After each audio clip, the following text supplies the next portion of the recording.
بسم الله الرحمن الرحيم. يا أيها المزمل قم الليل إلا قليلا نصفه أو انقص منه قليلا أو زد عليه ورتل القرآن ترتيلا إنا سنلقي عليك قولا ثقيلا إن ناشئة الليل هي أشد وطئا وأقوم قيلا إن لك في النهار سبحا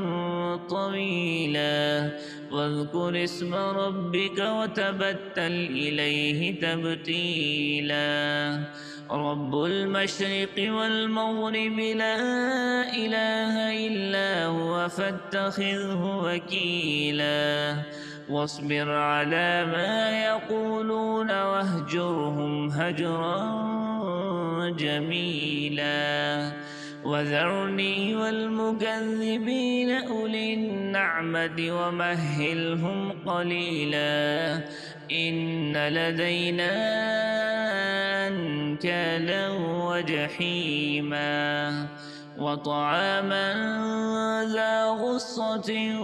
وعذابا أليما يوم ترجف الأرض والجبال وكانت الجبال كثيبا مهيلا إنا أرسلنا إليكم رسولا شاهدا عليكم كما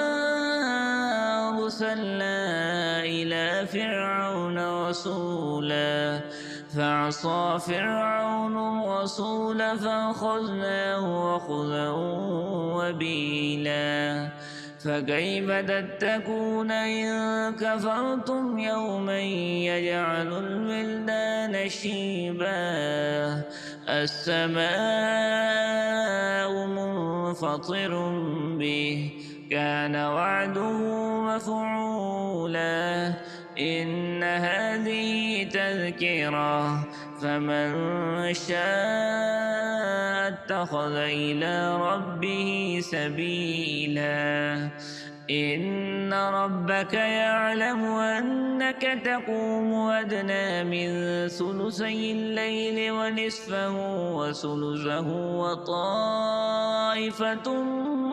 من الذين معك والله يقدر الليل والنهار علم أن لن تحصوه فتاب عليكم فاقرؤوا ما تيسر من القرآن علم أن سيكون منكم مرضى وآخرون يضربون في الأرض يبتغون من فضل الله وآخرون يقاتلون في سبيل الله فاقرؤوا ما تيسر منه وأقيموا الصلاة وآتوا الزكاة وأقرضوا الله قرضا حسنا وما تقدموا لأنفسكم من خير